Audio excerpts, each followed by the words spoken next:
जोषावस्तरधिया वयं नमो भरतये मसि। पवित्र आर्य समाज के परिसर में समाज के सभी पदाधिकारीगण, वंदनीय मातृशक्ति धर्म प्रेमी सज्जनों, प्रिय बच्चों, स्वामी जी ने जहाँ पठन पाठन की व्यवस्था लिखी है वहाँ गुरुकुल का काल 12 वर्ष लिखा है।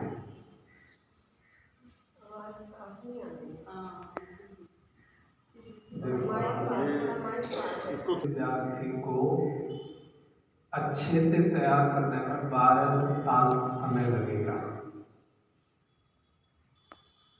और फिर भी जरूरी नहीं है कि जैसा आप चाहें वैसा बन जाए। लगभग अनुमान से आर्य समाज के गुरुकुलों से एक साल में लगभग 1200 स्नातक होते होंगे, सारे गुरुकुलों को मिला देते। क्या सब आर्य समाज के प्रचारक बन रहे हैं? 12 वर्ष जिस संस्था ने तन मन धन सहयोग सब आपके ऊपर लगा दिया, फिर भी आर्य समाज ही नहीं बना पाए। लोग कई बार बड़े बड़े विद्वान भी कहते हैं कि ऋषि दयानंद के जो संपर्क में आ जाता था वो ऋषि दयानंद का होकर के जाता। मैं आपको बताऊं, जिस जगन्नाथ ने स्वामी जी को जहर दिया था वो स्वामी जी के साथ 30 दिन तक रहा, और जिस जोधपुर में जहर दिलवाया, जिस महाराज ने, जिस राजा ने, नंदीबाई ने दिलवाया, स्वामी जी जोधपुर में और उदयपुर में वहां आसपास के क्षेत्र में लगभग 3 महीने तक प्रचार करते रहे,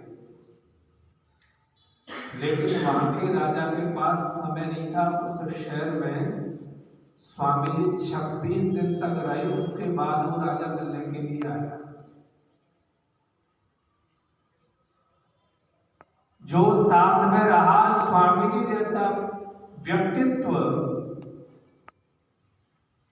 जो रसोइया 30 दिन तक सेवा करता रहा, उसने ही लास्ट में गद्दारी कर दी। इसका मतलब इस चीज से क्या समझ में आता है कि साथ आप रहने, किसी के साथ रहने से जीवन नहीं बदलता। महात्मा बुद्ध का जीवन देखेंगे और इतिहास उठा करके देख लें कि जिनके भी जीवन बदले हैं उन्होंने बहुत लंबा सत्संग नहीं किया है। महात्मा बुद्ध का जीवन बदला तो उससे पहले कोई सत्संग नहीं हुआ। हम और आप एक अपने संस्कार की, अपने जो पूर्व जन्म के संचित जो कर्म है उनकी एक पिटारी, एक गठरी लेकर के चलते हैं, और मन में हर क्षण इतना भयंकर द्वंद्व चलता है। जैसे आपने देखा होगा कि जब जो किसान खेतों पर इंजन रखते हैं तो उसमें आगे 2 पॉइंट होते हैं, जल्दी जल्दी ऊपर नीचे होते हैं। उसी तरीके से मन में सात्विक, तामसिक, राजसिक हर क्षण ऊपर नीचे होता रहता है। जब रजोगुण मन में प्रभावी रहेगा तो ये मन सदा बहाने ढूंढना शुरू करता है, कार्य में कम प्रवृत्त होगा, और ये सबके साथ होता है। जब जब मन में किसी काम से बचने की भावना आए, बहाने बनाने की आए, तो समझो रजोगुण उस क्षण प्रभाव कर रहा है।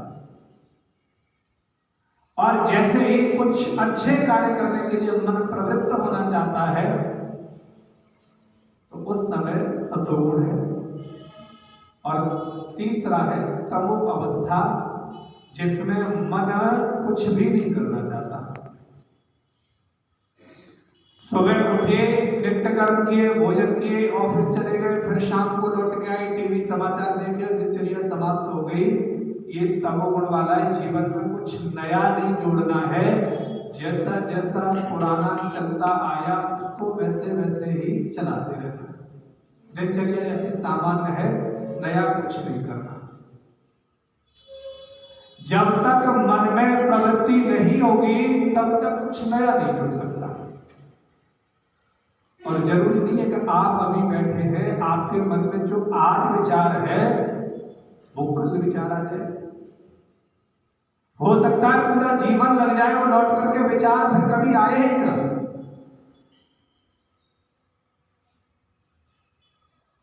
और विचार जिसके मन में सात्विकता की प्रबलता हो जाती है, पंडित लेखराम प्रचार करके घर लौटे। पत्नी ने भोजन परोस दिया। भोजन की थाली लेकर के भोजन शुरू ही किया था, मां ने आकर के चिट्ठी दे दी, पत्र दे दिया। और पत्र में लिखा था कि अमुक स्थान पर मुसलमान लोग धर्म परिवर्तन करा रहे हैं। और संयोग ये हुआ कि जिस दिन वो चिट्ठी पढ़ी वो दिन उसी दिन था। घर में बेटा बीमार है, थाली भोजन की छोड़ करके लेखराम चलने लगे। मां ने, पत्नी ने रोका, लेखराम नहीं रुके और ट्रेन पकड़ी। और जिस स्थान पर उतरना था वहां वो गाड़ी रुकती नहीं थी। एक मोटा कंबल कुछ रजाई सा था, उसको ओढ़ करके चलती गाड़ी से कूदे। सारे कुर्ता पजामा फट गए, पहुंचे, भीड़ लगी हुई है। सब लोग धर्म परिवर्तन करने के लिए तैयार है। लेखराम पहुंचे और लेखराम ने जो जो कमियां गिनाई इस्लाम की, कहते हैं हजारों लोग धर्म परिवर्तन से बच गए। जब लौट करके आए, मां रो रही है, पत्नी रो रही है और रोते हुए कह रही है कि बेटा नहीं रहा।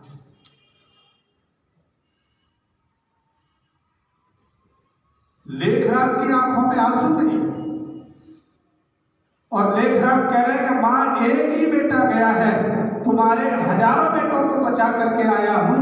आप समझिए वो मन में कितनी बड़ी सात्विकता होगी कि अपने बेटे को दांव पर लगा करके, अपने प्राणों को दांव पर लगा करके जो समाज के लिए खड़ा हो गया।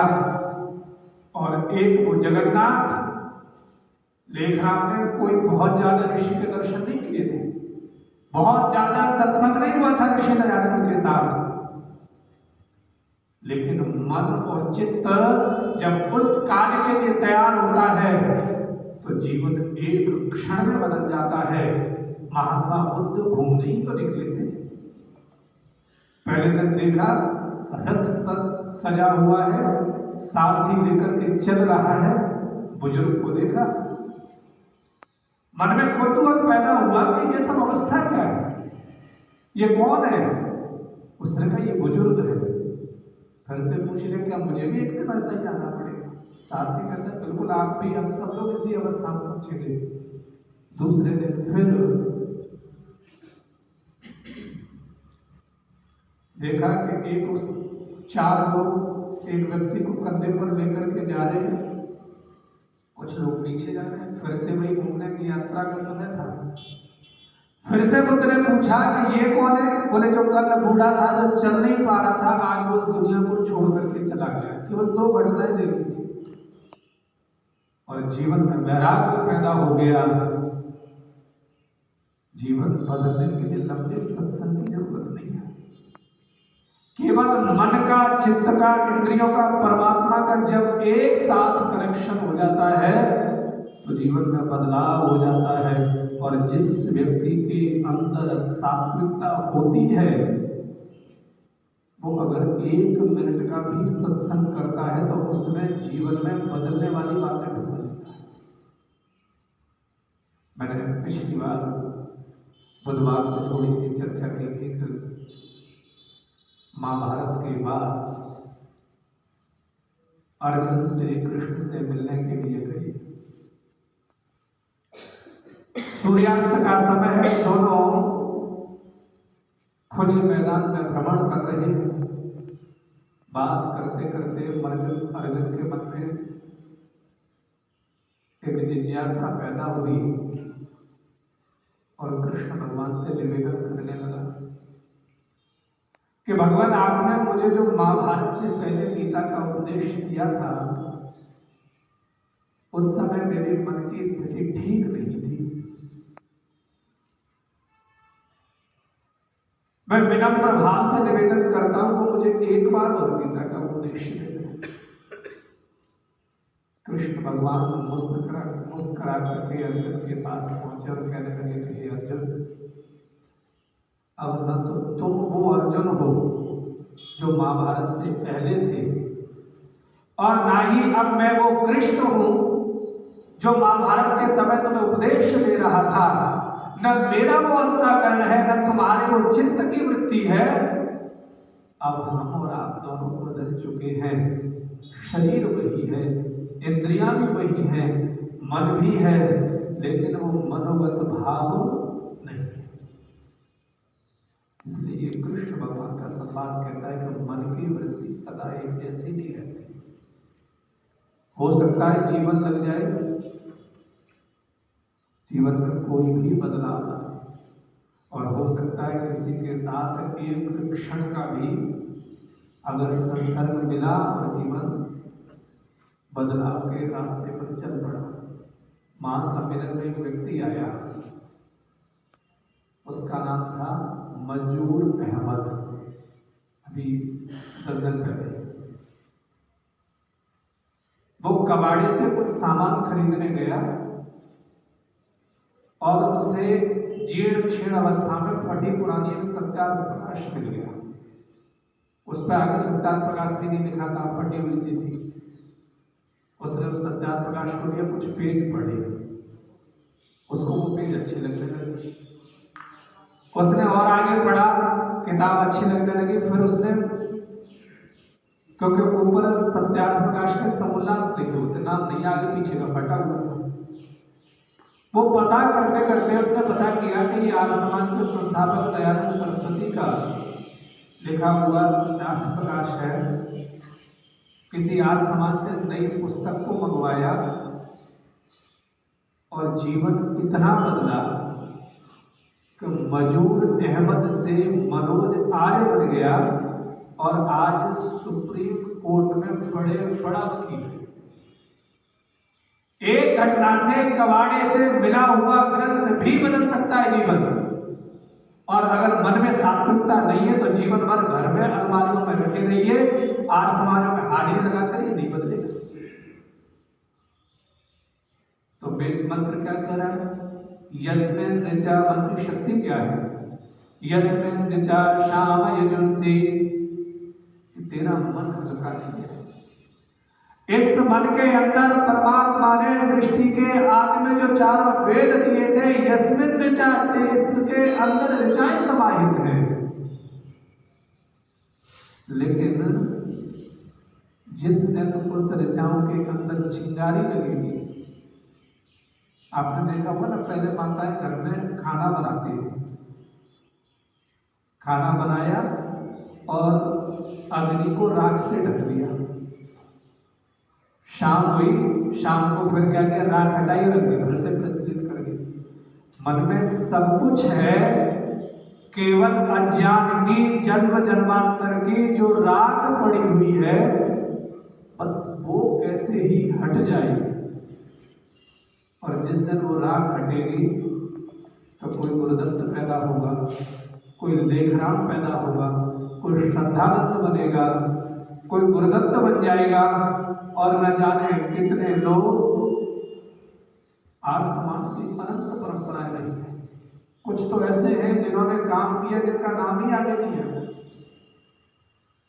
पर एक आशा होनी चाहिए, जीवन में सकारात्मकता इतनी रहे, क्योंकि ये मन ही पतित करता है, मन ही जीवन को सफल बनाता है। करीब 8 महीना पहले मैं आपके पटेल नगर में किसी के शांति यज्ञ में गया और पता चली कि उस व्यक्ति ने आत्महत्या कर ली। एज है लगभग 55 वर्ष। जब मैंने पूछा तो पता चला कि इसने अमेरिका के अंदर नासा के बड़े बड़े साइंटिस्टों को चैलेंज कर दिया और ब्रह्मांड के ऊपर इसके रिसर्च पेपर लिखे गए जो अमेरिका के बड़े बड़े अखबारों में प्रकाशित हुए, टीवी पर दिखाए गए। जो नासा दुनिया के चुने हुए साइंटिस्टों को जो चैलेंज करने वाला है, जिसने ब्रह्मांड के रहस्यों को सुलझाने का सामर्थ्य रखा है, वो व्यक्ति 7 वर्ष पहले डिप्रेशन में चला गया। उसके पास इतना ज्ञान तो है कि वो संसार के ब्रह्मांड के रहस्यों को सुलझा सके, लेकिन उस पर जब रजोगुण प्रभावी हुआ, नकारात्मक विचारों की श्रृंखला बनी, तो जीवन के ब्रह्मांड के रहस्य तो भूल गया, लेकिन वो अपने जीवन के ही रहस्यों में उलझ गए। भौतिक हम में कितना बल है, शारीरिक बल कितना है, उससे परे आत्मिक बल होता है। और जब व्यक्ति के अंदर आत्मिक बल मिलता है तो निश्चित रूप से वो सदगति के साथ वो परमार्थ और पुरुषार्थ को प्राप्त करता है। लेकिन जब आत्मिक बल बढ़ा होता है तो चाहे जीवन में कितनी भी विपरीत परिस्थितियां आ जाए, रामकृष्ण परमहंस ने पूरा जीवन अपना भक्ति में लगाया। कई बार हमारे जीवन में जब कष्ट आते तो लगता है कि हम तो सब कुछ ठीक कर रहे हैं। रामकृष्ण परमहंस का पूरा जीवन भक्तिमय था और अंत कैंसर से हुआ, बहुत ही पीड़ा से। महर्षि रमण पूरा जीवन साधना में गुजार दिया, पूरे समय परमात्मा की भक्ति करते रहे और जीवन का अंत लगभग 1 वर्ष तक बिस्तर पर पड़े पड़े भयंकर बीमारी से ग्रस्त होकर के जीवन छूटा। महात्मा बुद्ध चरित्र कालदर्शी बौद्ध कहते हैं, वो बुद्ध भी जब जीवन का शरीर का त्याग किया तो विषाक्त भोजन से विष लेकर के भोजन का अंत हुआ। बड़े बड़े जैनी भी इस क्रम से नहीं बच पाए। जो जन्म जन्मांतर में इस शरीर के द्वारा जो कर्म किए गए हैं वो लौट करके आएंगे।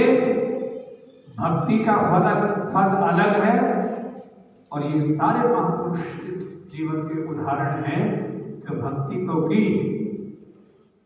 सामाजिक काम भी किए। जब परमात्मा की व्यवस्था में भोग की व्यवस्था बनी है तो इससे बड़े बड़े लोग भी नहीं बच पाए। इसमें एक ही उस समय जो सूत्र कार्य करता है वो है यस्य छाया अमृतम, प्रभु तुम्हारी भक्ति अमृत के स्वरूप है। कष्ट तो आएंगे, परिस्थितियां सबके समक्ष होंगी, चाहे सामान्य हो चाहे कोई महापुरुष हो। अंतर इतना है कि महापुरुष प्रभु के जिनके जीवन में प्रभु के प्रति आराधना है, जो ईश्वर के निकट है, वो सहज रूप से उन परिस्थितियों से बाहर आ जाता है। और जो सामान्य जीवन जीता है वो घोर अंधकार में परिस्थितियों का दास बन करके उसी समस्याओं को उलझ करके जीवन के एक बहुत बड़े हिस्से को नष्ट कर देता है। और कई बार तो लोग नकारात्मक जीवन की समस्याओं में इस तरह उलझते चले जाते हैं कि खुद ही अपने जीवन को भी समाप्त कर देंगे। इसलिए ये मंत्र एक ही बात कह रहे हैं कि मन में, चित्त में भावनाएं कैसी हैं। अगर चित्त निर्मल है, चित्त पवित्र है, तो उस पर सत्संग का रंग चढ़ेगा, महापुरुषों का रंग चढ़ेगा। और अगर चित्त पवित्र नहीं है तो चाहे कितने भी सत्संग हो जाए, आप देखें कि अगर किसी रंग को, किसी कपड़े को अगर रंग से रंगे, एक आपके हाथ में सफेद कपड़ा है और एक रंगीन है, तो जैसे ही रंगेंगे तो सफेद पर तुरंत कलर दिखाई देने लगेगा और रंगीन पर सहज रूप से नहीं दिखाई देगा, कई बार प्रयास करना पड़ेगा। तो हमारा भी चित्त जन्म जन्मांतर से वो रंगीन जैसा हो चुका है, थोड़ी देर प्रभाव रहता है। बुद्ध शव यात्रा को देख रहे हैं, जीवन बदल रहा है। हम लोग तो शव यात्रा में जा भी रहे हैं, संस्कार भी करा रहे हैं, लेकिन क्षणिक प्रभाव है, थोड़े समय बाद फिर वैसा ही होगा। तो परिस्थिति कब बनेगी, कब कौन सा संस्कार प्रफुल्लित होने लगेगा, कब कौन सा संस्कार जीवन को सुगंधित बना देगा, इसका मतलब ये नहीं है कि बहुत लंबे समय से परिवर्तन नहीं हो रहा तो सत्संग छोड़ दिया जाए, जीवन को अवसर देना बंद कर दिया जाए। इसलिए प्रयास अपनी तरफ से होना चाहिए। ये निश्चित है इस संसार में कोई भी स्थायी नहीं है, लौट करके हम सभी उस परमात्मा की शरण में चलना पड़ेगा। बड़े बड़े योद्धा भी जब इस जीवन के चक्र में फंसे तो विवेक नष्ट होता चला गया। जिस महाभारत के लिए, जिन 5 गांव के लिए युद्ध लड़े गए, वो आज 5 गांव की भूमि वहीं पड़ी हुई है। बड़े बड़े योद्धा जो विवेकशील थे, संसार का नेतृत्व करते थे, भीष्म पितामह, गुरु द्रोणाचार्य, विदुर जैसे बड़े बड़े विद्वान, लेकिन जब अज्ञान, रजोगुण, तमस जब प्रभावित करता है तो लाख यत्न कर लीजिए, मानो विवेक नष्ट सा हो जाता है। इसलिए जीवन में एक ही प्रयास करें, मन को सात्विक वातावरण देने का प्रयास करें। न जाने कब कनेक्शन बन जाए, कब कौन सी बात मन में बैठ जाए। हम तो रोज यज्ञ कर रहे हैं, लेकिन फिर भी वो यज्ञ में उतने संस्कार नहीं कर पाए। और मैं बताऊं, सुन लो यार, 13 की बात है, लड़का बैंगलोर में इंजीनियरिंग करता था, माताजी पिताजी रहते थे, पिताजी का अचानक देहांत हो गया, पुत्र लौट करके घर आया, देखा पिताजी नहीं रहे तो पूरे घर का सामान सफाई कर रहा था, तो कुछ कबाड़ा निकला, उसको बेचना था। सफाई करते करते घर का कबाड़ा निकालते हुए हवन कुंड निकला। पता किया तो पता चला कि पिताजी हवन किया करते थे। पिताजी हवन करते तो कैसे करते, कहाँ जुड़े हुए थे, उसने पता करते करते पता चला कि टंकारा गुरुकुल से विद्यार्थी आचार्यगण आते थे, वो ढूंढते हुए वहां पहुंच गया। कुछ दिन उसने आचार्य बुलाए और मन में भाव बैठ गया कि पिताजी तो नहीं रहे, लेकिन पिताजी की स्मृति यज्ञ कुंड है। घर के कचरे से, कबाड़े से निकला हुआ हवन कुंड दैनिक अग्निहोत्री बना सकता है, अगर मन में सात्विकता आ जाए। और अगर मन में सात्विकता नहीं है तो रोज आरती करते रहिए। मन कहिए, तन कहिए, इंद्रियां कहिए, कि ताक जाग कर रहे हैं, बीच में नमस्ते कर दी, करते नहीं, सब लोग कर रहे हैं, उसमें किसी व्यक्तिगत किसी के लिए नहीं। लेकिन मन को, वातावरण को देना पड़ेगा, और जिस दिन वातावरण मिलेगा, निश्चित रूप से जन्म जन्मांतरों से जो किए हुए संस्कार इकट्ठे हैं, कोई एक आकर के फिर से कर्म टकराएगा और जीवन को बदल देगा। और फिर मंत्र के भाव जीवात्मा कहेगा कि प्रभु तुम्हारी उपासना की, अब ईश्वर मुझे तो बता दो मैं किस यात्रा का कामी बनूंगा। मंत्र कहता है, हे याजक, हे साधक, तुम ब्रह्मलोकम वही थे, तुम ब्रह्मलोक के यात्री हो, तुम्हारे जीवन का भी वही लक्ष्य है, लेकिन तुम अपने शक्ति को पहचानो। शक्ति साधना से मिलती है, साधना संस्कारों से मिलती है, संस्कार मनोवृत्ति से मिलते हैं और मनोवृत्ति अभ्यास से बनती है और अभ्यास एक दिन में नहीं पैदा होता। इसलिए जीवन में थोड़ा थोड़ा प्रयास करें, परमात्मा की कृपा होगी, चित्त निर्मल होगा। और नहीं भी हुआ, चाहे वहीं से लौटना पड़ा, तो ये तो निश्चित है यहाँ से जो कुछ भी होगा बेहतर होगा। कृष्ण अर्जुन से कह रहे हैं, हे अर्जुन, तुम अर्जुन का एक पक्ष देख रहे हो, मैं उसके दोनों पक्ष देख रहा हूँ। इस जन्म को और उस जन्म को तुम हताश मत हो, क्योंकि अभिमन्यु आज से बेहतर स्थिति में है। निश्चित रूप से परमात्मा का साधक आज से बेहतर स्थिति में होता है। इसलिए हम सब परमात्मा से प्रार्थना करें, ईश्वर हमारे चित्त में, मन में वो संस्कार, वो भाव प्रेरित कर दीजिए कि ये जन्म जन्मांतर का चक्कर छोड़कर हम प्रभु आपकी शरण में आ जाएं। यही भाव है, यही सत्संग है, मन को वातावरण है। तब तक के लिए धन्यवाद।